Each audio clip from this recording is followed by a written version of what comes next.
Welcome to Cognify GMAT, the DIY study guide for your success. My name is John, and I help GMAT test takers to self-study effectively. For today's video, I will introduce a speedy way to study and aid the GMAT integrated reasoning, all in 20 minutes or slightly less. In the GMAT official guidebooks, unfortunately, the description about IR is not that good. Many statements are self-evident or too obvious. For instance, look at this. Read the information carefully. Analyze each source of information carefully. Are you kidding me? Don't waste your time reading these redundant words. Watch this video till the end and you'll be ready to study for IR. Are you ready? So what is integral reasoning or IR? Integral reasoning literally takes a measurement for your ability to integrate the information from all kinds of sources, including the verbal and math. According to the GMAT, the official organization that governs the GMAT, the purpose of IR is to integrate the different pieces of information to identify interrelations, make inferences, and draw conclusions. The IR section was created specifically for business context. It is like a mini version of a business school case analysis. And for everyday purpose of IR, the GMAT states that you need to convert the data from multiple sources and formats into relevant information to solve problems. In other words, IR tests you if you can brew out just the information you need among the flood of data. You will find that a lot of information will be left out for each question, and that's okay. Just choose what you need for each choice. IR covers both the quantum verbal integrated, just like the real world, as a CEO would do when deciding essential information out of many reports and news. So you will see some Excel tables, emails between two parties, business news articles, and graph with lines or curves, just like the real world business setting. However, you should be careful if you opt to take IR before quantum verbal reasoning. You have three choices of section ordering when you begin the GMAT exam. And if you choose to take the analytical writing assessment and integral reasoning first, remind yourself that both quantum verbal reasoning have no extra data. You should never ignore data in the GMAT, especially in quant section. IR, on the other hand, has lots of data that can be left over and be ignored. The other two options of section order start with either verbal or quant first. In this case, just remind yourself that there will be plenty of extra information that can be ignored when you take IR at the end of the GMAT exam. I advise my students to take either quant or verbal first because they are much more important than IR. But it's totally up to you. Experiment yourself with the most efficient section order. Speaking of comparing IR with other sections, here's one important aspect about this section. The quant or verbal reasoning sections are adaptive. What do I mean by adaptive? An adaptive test progresses by your previous question performance. If you get incorrect answers in a row, the questions will get easier. If you are doing well in general, the questions will get harder. So the questions will get easier or harder resulting from how well you did in previous question. However, IR is not adaptive, meaning it does not get easier or harder depending on your previous performance. So don't be scared if you get a super easy question on IR. Just be happy if you get easy questions because this section is not adaptive. You are lucky when you get easy questions. The integral reasoning section is tested for 30 minutes and you need to complete 12 questions. The score is out of 8 and the average score for IR is just above 4. So your goal is getting more than 4. If you are aiming for scholarships or want a more competitive edge, aim for a score of 6 or more. Now here's an important strategy regarding to IR. If you think you bombed an IR question and have no choice but to take a guess, just get the whole question. IR does not give you a point for partially correct answer. In other words, there are more than 2 choices for a question in IR. And if you get one part wrong, you get the whole question wrong. So if you have no choice but to take a guess, it's better to save time and move on. Just get the whole thing and focus more on the next IR question. Hence, you can say that each IR question is all or nothing, so make sure to adopt an appropriate strategy according to this format. IR is the only section in the GMAT that comes with an on-screen calculator. There is a button labeled Calculator in the top left-hand corner. When you click on this button, an on-screen calculator will appear in the middle of the screen. You can move the calculator around the screen by dragging it with the mouse. Also, you can use the number pad on the keyboard for this calculator. Get used to using the number pad because using it is much better than clicking all numbers and operating with the mouse. You can save a good 30 seconds to even 90 seconds on IR with just using the keyboard.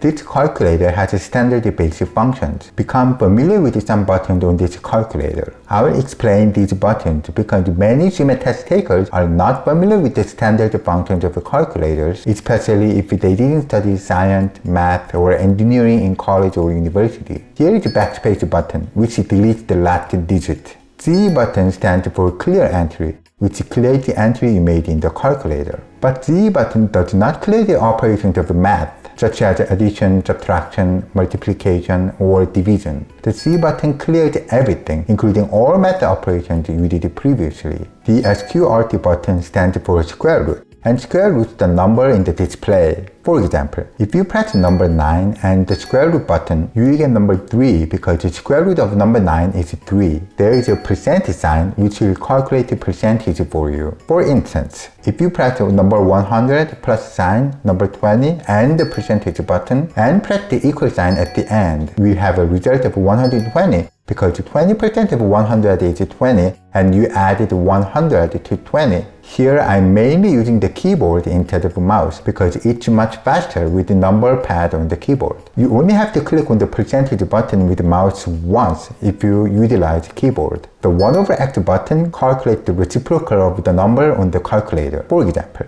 if you press number 10 and press the 1/x button, you will get 0.1 because it is the value of 1/10. The calculator also has a column of memory functions, MG, MR, MS, and M+.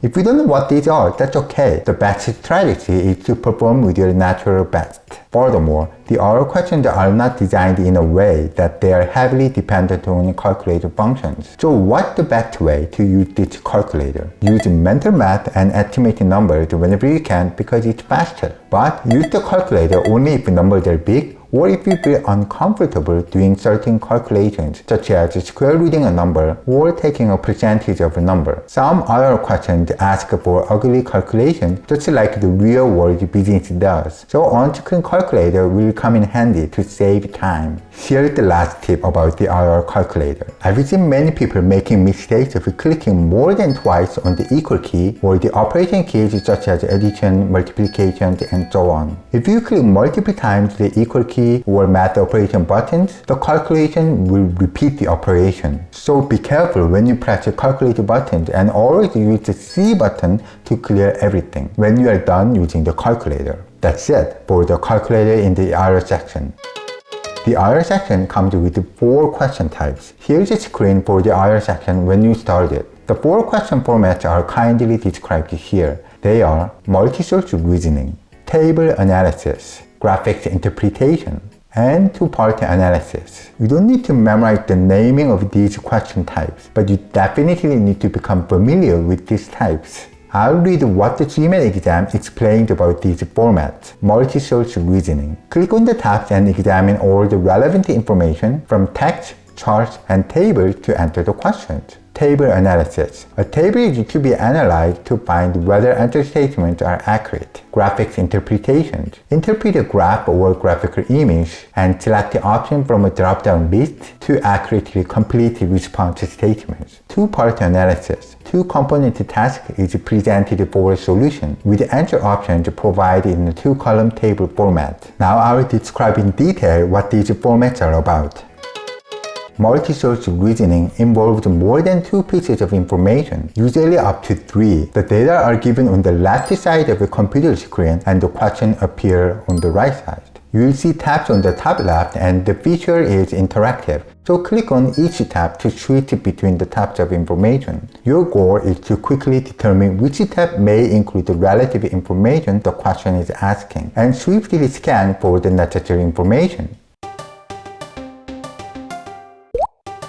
The tabs may contain combinations of text, tables, or graphs. Sometimes the trick questions indicate what seems to be obvious according to your common sense, but they are usually trapped because you are required to answer using only the data provided to you. Usually multi-choice reasoning type of questions have more than 2 questions with the same set of data. You can even have up to 5 questions with one set of multi-choice reasoning. But this is a rare case. Expect to see anywhere between 2 to 4 questions for multi-choice reasoning. Also, each multi-choice reasoning question comes with one multiple choice among 5 choices, or a set of 3 mini multiple choices that you can choose between yes or no, true or false, or one fact against another. So you are selecting one answer choice per row out of a total 3 rows. Take a note that if you don't get all 3 choices right, you won't get a point for the question.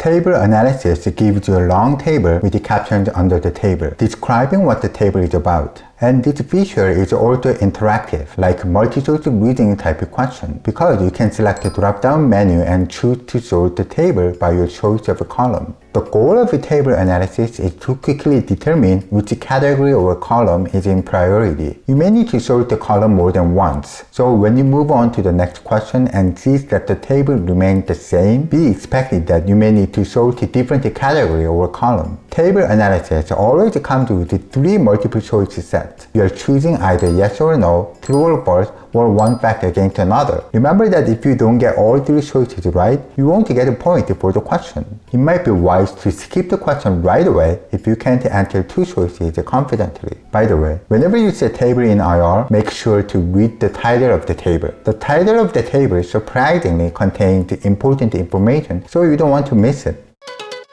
A graphics interpretation question will present with visual data, such as lines with scatter points, graph with a curved line, Venn diagram, timeline, bubble chart, pie chart, organizational chart, and so on. This question will come with a description about the data, and your goal is to choose 2 answers using the drop-down menu. Again, you won't get a point if you get one choice wrong. The strategy here is to interpret the visual data as quickly as possible accurately. So familiarize yourself with the various data types and pay attention to the wording of questions, because sometimes people will fall into the trap by answering an obvious choice. Also, don't forget to read the title of each chart or graph, because the title contains essential information you need to know to solve. Here's my top level advice for you. Learn to correctly guess the average value for the bar graph and scatter plot. And also learn to correctly estimate the median value for the bar graph and the line graph. I've seen many of my students confused between deducting the average and deducting median value in IR. The value of mean and the value of median are usually different. Don't fall into this type of trap in IR and become familiar with approximating the average and the median values in a graph. Learn to answer quickly and correctly with confidence. 2-part analysis questions comes with a scenario with data and a description. This is probably the hardest section in IR because of the complex nature of the question. You may have to use the noteboards provided by the test center for the 2-part analysis questions. There are 6 answer choices that you have to choose one in each of the 2 columns. Hence, you are selecting 2 answer choices, one for each given condition. Usually, biology, physics, chemistry, or statistics show up in 2-part analysis questions. You may be given a complex equation with some variables defined in the description. In this case, you have to choose 2 choices for each given condition. Learn to quickly interpret what variables or equations mean, especially if you are not from math or science background. Be careful not to spill over information from one column to another. Also, keep in mind that one answer can satisfy both the conditions in some cases. Now, let us solve a sample IR question. I will do a walkthrough on how to solve it. In this question, we see a bar graph. First, read the description. The graph shows the number of visits and the number of phone calls a National Gallery received each year from 2000 to 2011 for 12 years. Check that the horizontal value is the number of years and the vertical value to have both the number of visits and the number of phone calls. Notice how the vertical value is increasing by the value of 10,000. Check the legend of the graph, which tells us the gray bar is the number of visits and the red bar is the number of phone calls. Next, read the first question. The median number of yearly visits was close to. Click on the drop-down menu to see three options. There are 20,000, 31,000, and 35,000. I've already told you to be careful when a question asks about a median or mean. Median is the median number and the mean is the average, which is the total number divided by the number of items. The two are different, and the question asks the median number of yearly visits. So we only need to find the median value of visits, which is the gray bar. Since there are 12 years in this graph, the median is the average of 6th and 7th year. However, you don't need to calculate it exactly and get average of it. Just approximate it. The easiest way is to count the gray bar increasing from the smallest value, or you can count the gray bar decreasing from the biggest value. Let's count the gray bar increasing from the smallest value. Notice how we have the 5 small gray bars that are between 10,000 and 20,000. So we can identify the 6th and 7th bars easily. We have both year 2006 and 2008 at around 35,000 for the number of visits. Therefore, the median number is 35,000. Now let's solve the second question. The year with the biggest visits per phone calls was. Click on the drop-down menu to see three options. There are 2004, 2007, and 2010. Be careful how the question asks for the biggest visit per phone calls. In math, the word per means to divide. So the question is asking for the largest value of visits divided by phone calls. We need to consider both the gray and red bars. When you look at the bar graph, the value of gray bars is generally much smaller than the value of red bars. And there is no gray bar that is greater than the red bar. Then, the biggest value will be the two bars that are nearly equal. Remember that in a fraction, if you divide a number by a big number, the number will get smaller. So we want to find one that does not divide by a big number. It looks like years 2007 and 2010 have the smallest number of phone calls. Between 2007 and 2010, the red bar is smaller. Therefore, visits per phone call for the year 2010 is the biggest of all. The answer is 2010. So how do you practice IR? I suggest you become familiar with the question format, including the type of graphs and tables. There is an excellent result provided by the GMAT. I put links below for practice questions on each type of IR, so check them out. When you do these practice questions, don't time yourself and focus on solving each question with as much time as you want. Then you can further practice the IR section when you take practice exams 1 and 2, which are free. If you need more IR questions, you can also buy the GMAT official IR practice, which is $20. It comes with 72 IR questions, and you can access to these questions within 1 year of buying it. But I should remind you that IR is much less important compared to quantum verbal reasoning. Focusing on quantum verbal should be the priority. For IR, just study it once in a while. Many of my students intensively study IR a week before the GMAT exam date. So, what have you learned so far? Aim for a score of at least 4, preferably 6 or more for IR. Each IR question usually comes with more than 2 responses. If you get one response wrong, you don't get a point at all. There are so much information provided for each question, and most of them are unnecessary. Identify what you are looking for and skim quickly for the necessary information. Get familiar with the on-screen calculator on IR. Use the number pad on the keyboard and you can save at least a good 30 seconds. The IR section comes with 4 question formats. Use provided notebooks to organize your thoughts while solving an IR question. Don't forget to read the titles and descriptions of graphs or tables. Because many IR questions involve statistics and tables, become confident with identifying mean and median values in graphs or tables. Always double check what the question is asking for before you answer each question, and you can avoid the traps. That's it for IR Essentials, and smash the like button if you loved it, and subscribe to this amazing channel, and good luck studying for integrated reasoning.